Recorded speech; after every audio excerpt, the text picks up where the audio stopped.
this week, the worst time in years. It's good, isn't it? Right, we're reading from Revelation 3, verses 7 to 13, to the church in Philadelphia. To the angel of the church in Philadelphia write, "These are the words of him who is holy and true, who holds the key of David. What he opens, no one can shut, and what he shuts, no one can open. I know your deeds. See, I have placed before you an open door that no one can shut. I know that you have little strength, yet you have kept my word and have not denied my name. I will make those who are of the synagogue of Satan, who claim to be Jews though they are not, but are liars, I will make them come and fall down at your feet and acknowledge that I have loved you.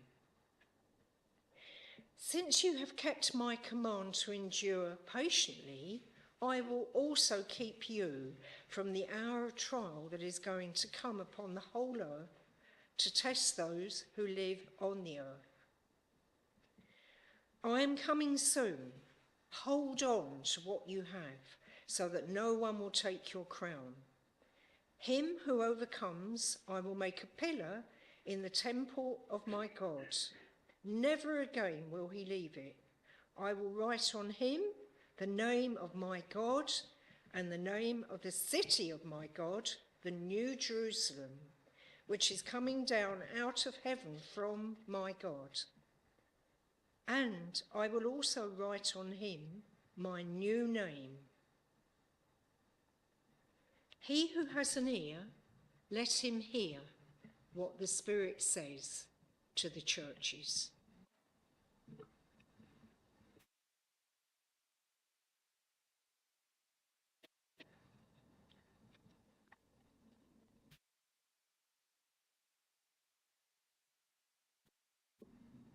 Thank you, Joey. It's not always easy to read some of these passages, and I think you were very clear in what you were reading, so thank you for that. What do we know about the city of Philadelphia? Philadelphia, if you look it up in Google, of course, you end up in the middle of America and you think, what am I doing here? This doesn't look like the Middle East at all. Well, the Philadelphia we're talking about, it's about 80 miles inland from the coastal city of Ephesus. So if you've got in your head a picture of Turkey, basically, Asia Minor, as we used to call it, Ephesus is on the left-hand side, on the west coast. Inland, about 80 miles, is Philadelphia. And Philadelphia is on a major route that ran from Macedonia, right up in the west, through Pergamum, Thyatira, Sardis, then through Philadelphia, and then on through Laodicea to the east. And you think, I've heard those names before. It was also an area, of course, that was known for its vineyards. And one of the chief deities that was worshipped in this area was Bacchus, Bacchus being the Roman god of wine. And Philadelphia was one of the newest, in fact was the newest of the 7 cities mentioned in Revelation. It was built specifically to bring glory and the influence of Greece into Asia Minor and to keep out the barbarians. It became the Greek centre of language and culture, and even was called Little Athens because of the number of temples that it had. It was founded in 159 BC by someone called King Attalus, and he had a brother. His brother was Eumenes, and Eumenes was the king of Pergamum. But he was ill. He was also vulnerable to the growing power of the Romans. And what the Romans had done was they offered to help Attalus to basically overthrow Eumenes. But Attalus, because of his love for his brother, refused. And as a result, King Attalus became known as Philadelphus, which means brotherly love. And so the new city was called Philadelphia, the city of brotherly love. It didn't last very long, because along with 10 other cities in the area, Philadelphia was destroyed by a massive earthquake in AD 17. So from 159 BC to AD 17 is not really very long. And the Roman Emperor Tiberius sent financial aid to Philadelphia, and in gratitude the city changed its name to Neo-Caesarea, New Caesar. But it was also still known as Philadelphia. And obviously when John wrote his account in Revelation, he still called it Philadelphia.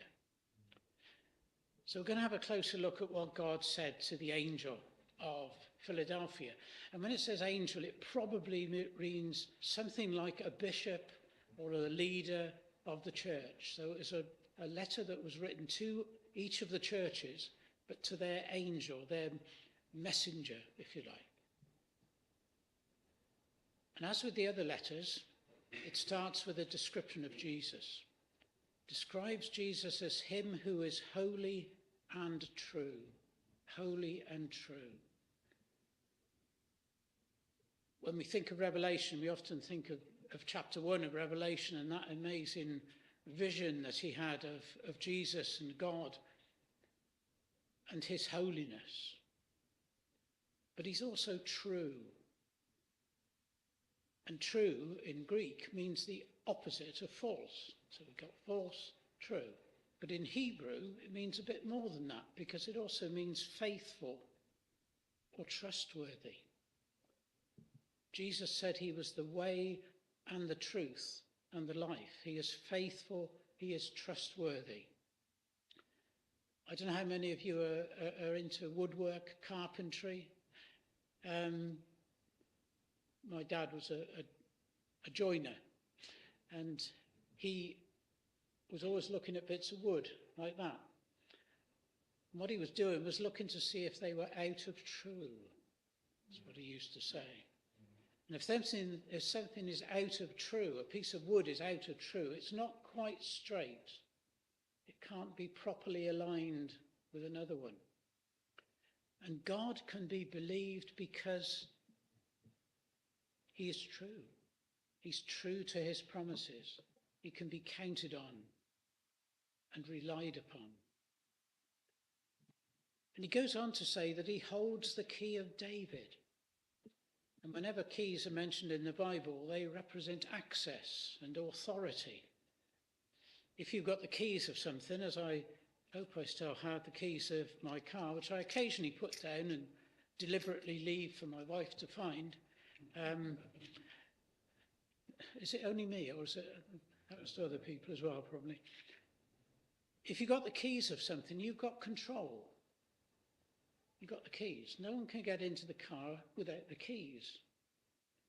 So whether it's the car or your house or a safe deposit box, if you're the key holder, you've got authority and the right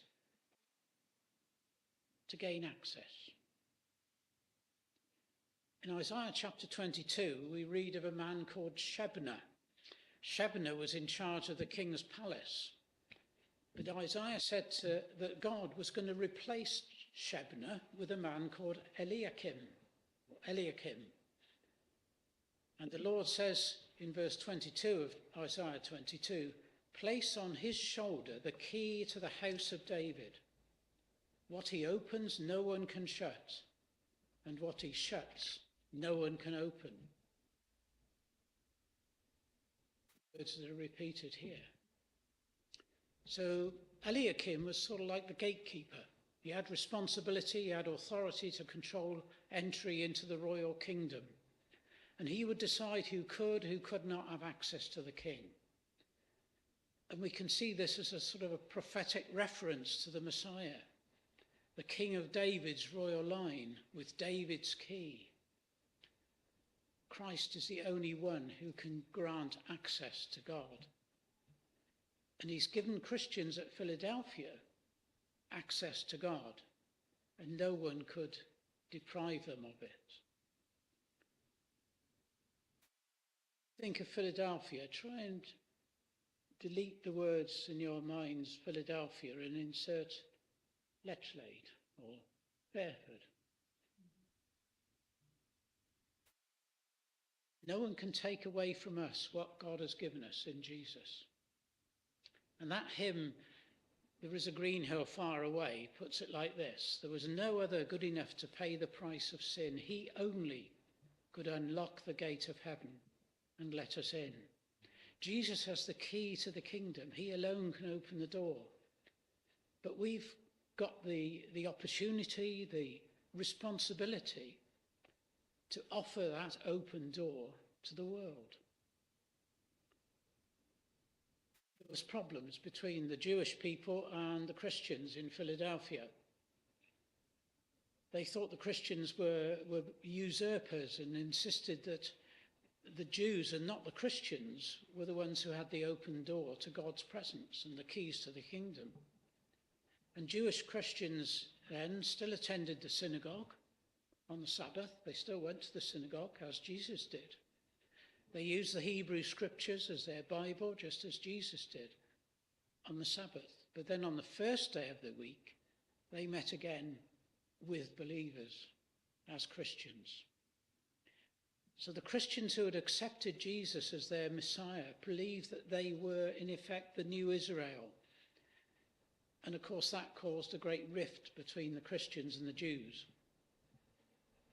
You see that a little bit later on.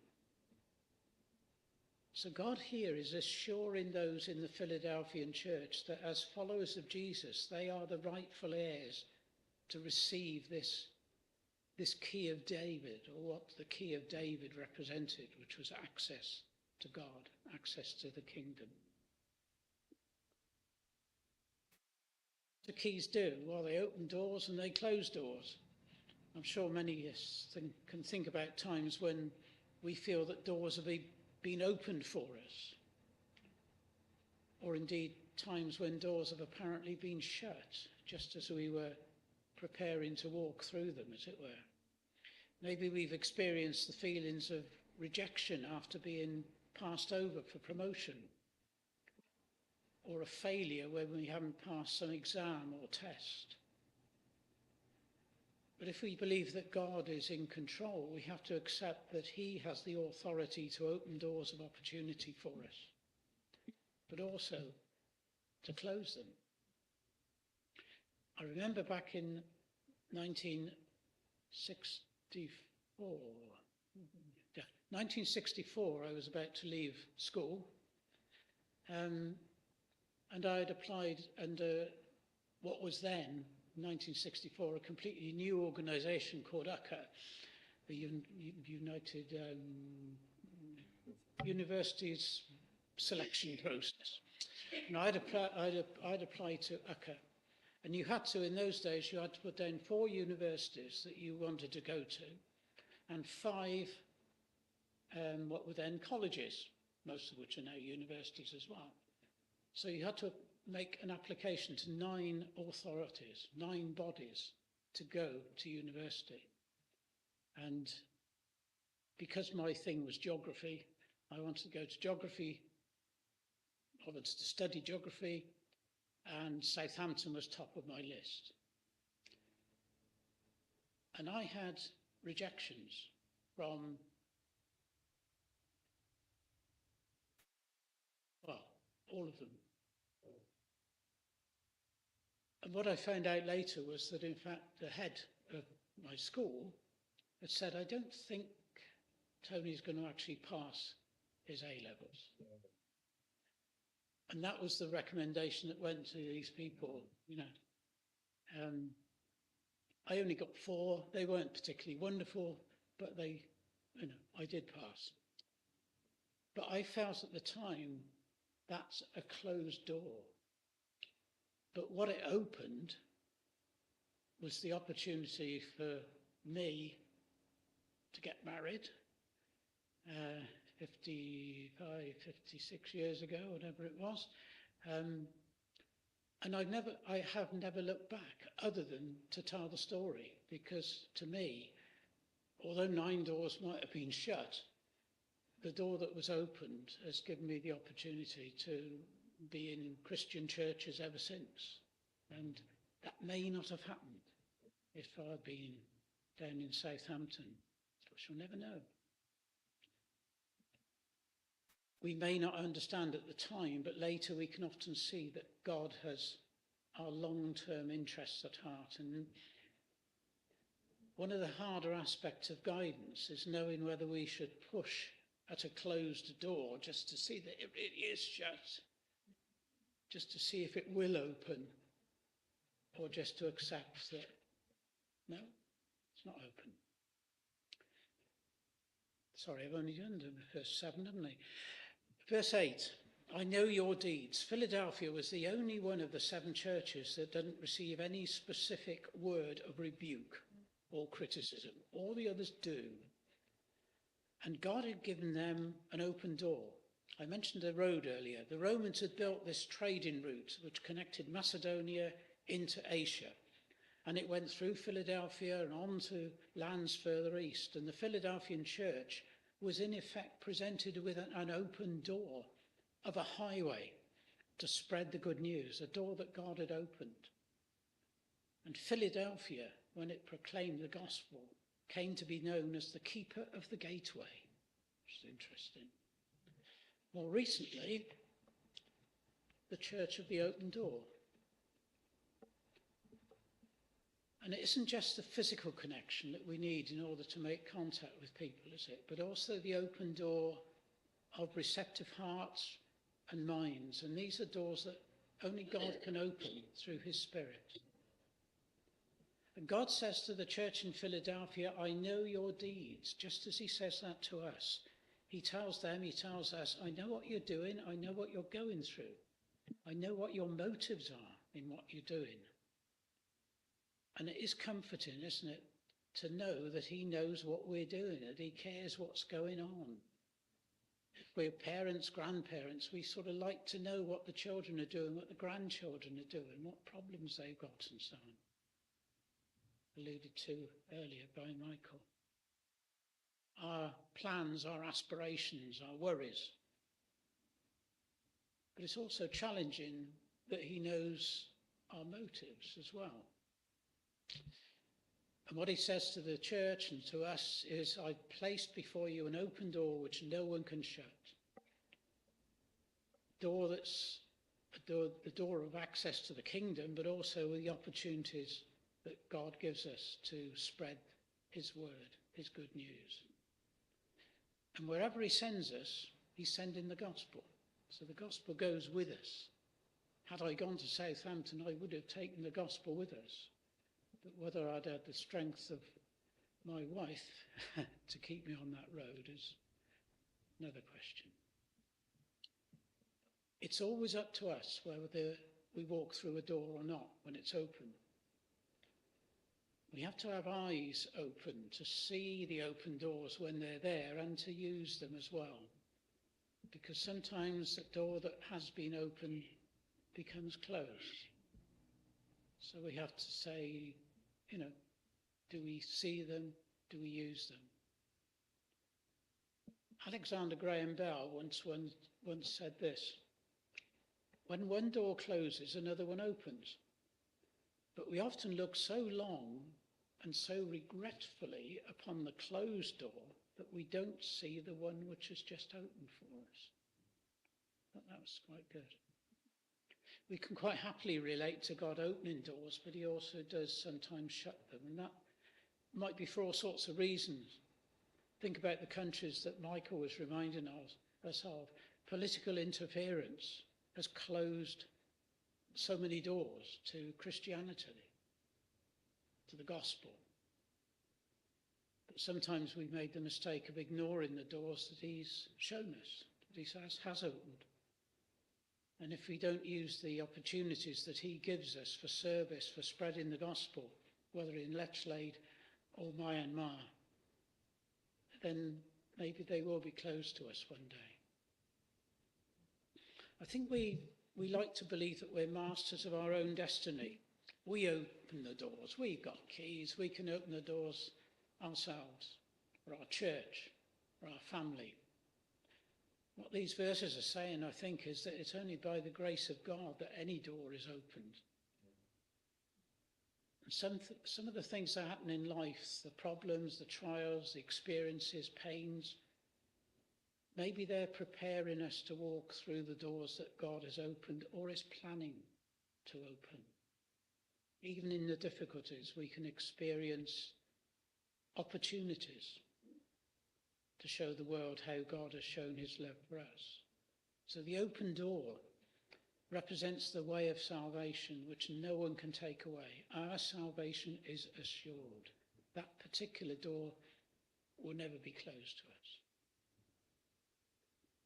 I think the church at Philadelphia has been very conscious of its weaknesses, even though it had no reprimands at all. Its weaknesses and the threats it faced. And maybe it wasn't very confident of its ability to reach out to the world through the door that God was opening for them. So God encourages them by recognizing their feelings of weakness. But then he goes on to talk about their strengths and their opportunities that they've had. Yes, you do have limited strength, limited influence, but you have kept my word and have not denied my name. That's a lovely phrase, that. You have kept my word and not denied my name. So God says, I got confidence in you. I got confidence because I'm going to be there with you. And verse 9 starts to talk about the opposition that they're facing.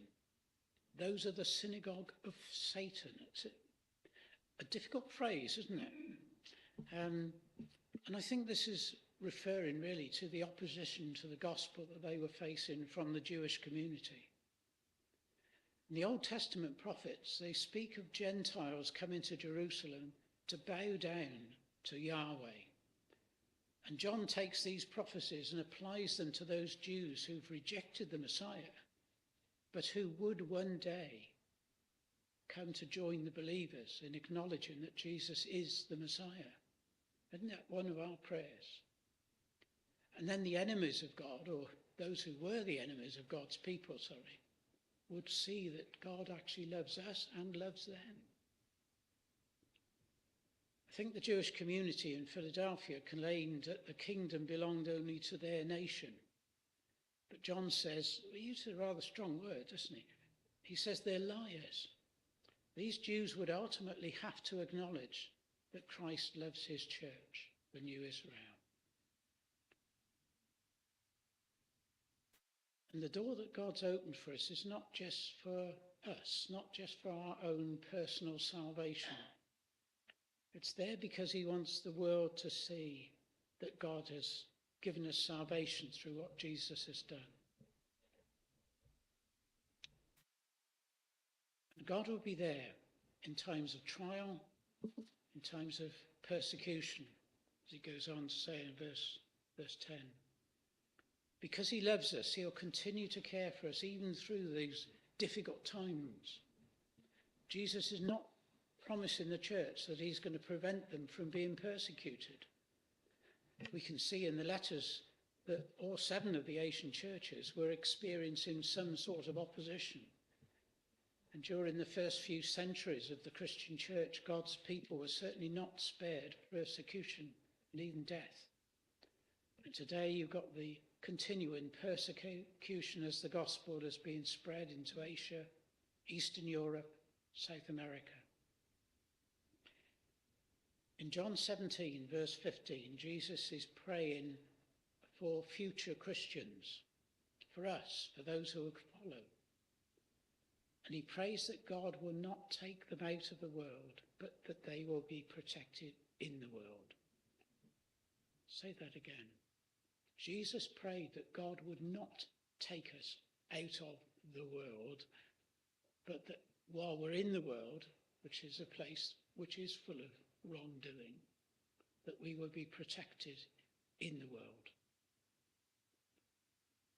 Now, I know some people think the right thing to do is to, join a monastery or go and live on the top of a mountain or something. But I think God is saying, you've got to be where the people are, because that's where the doors are.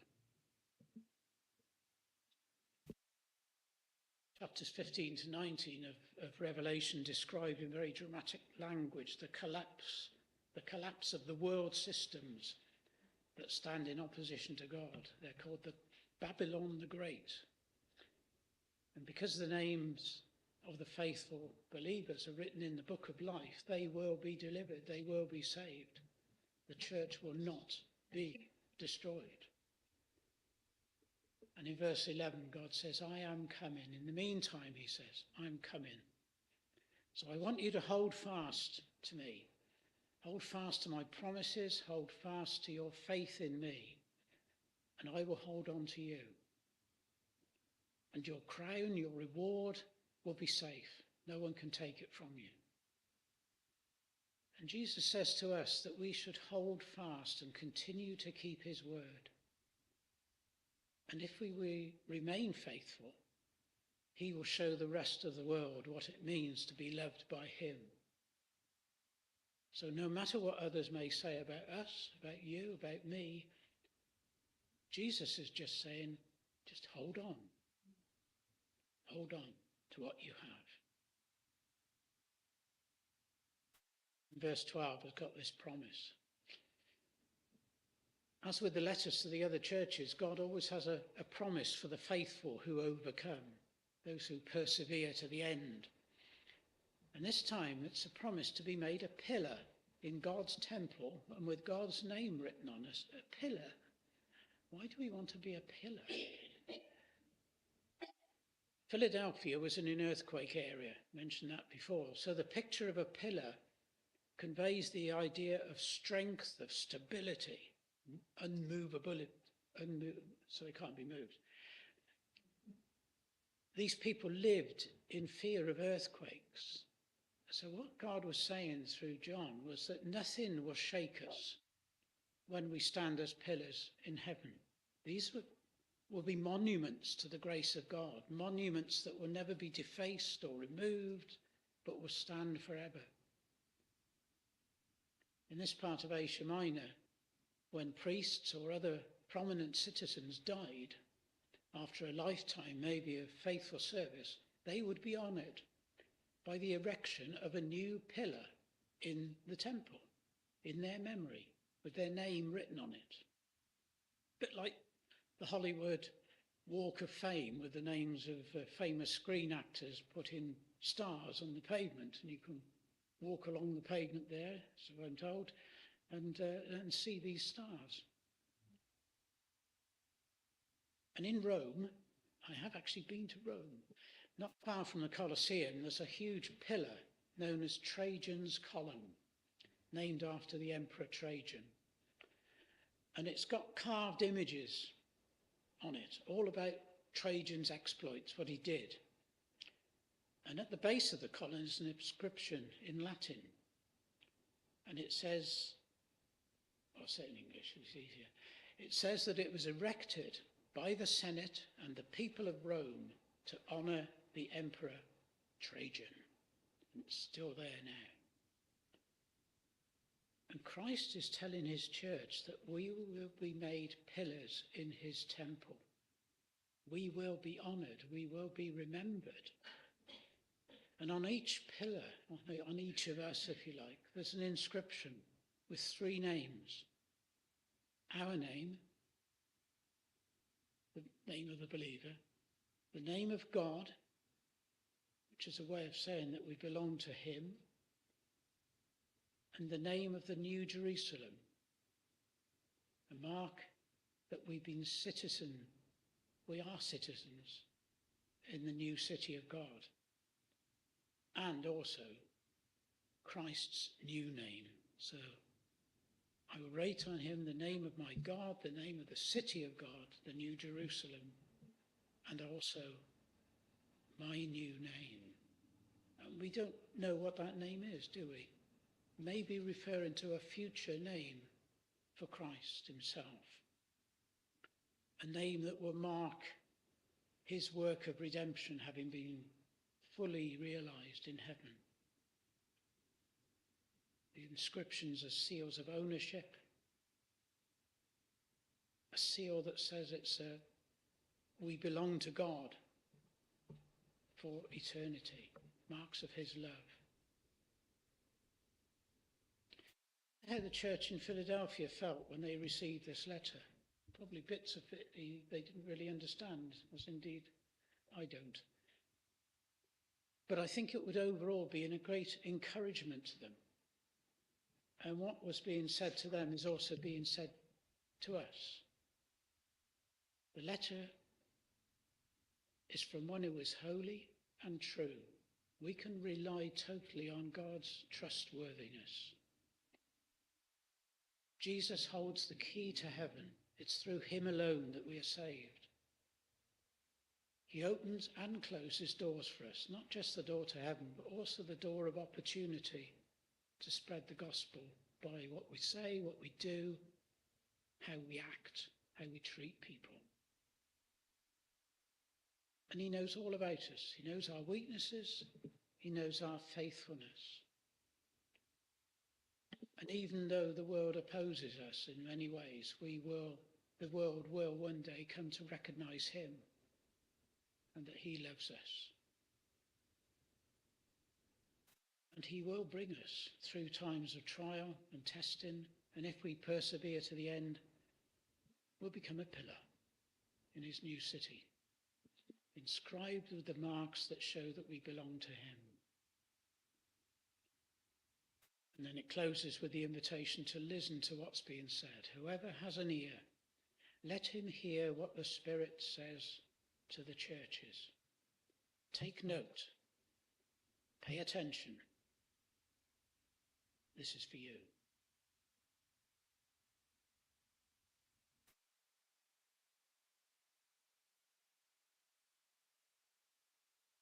I'm going to close with singing the hymn, the song that we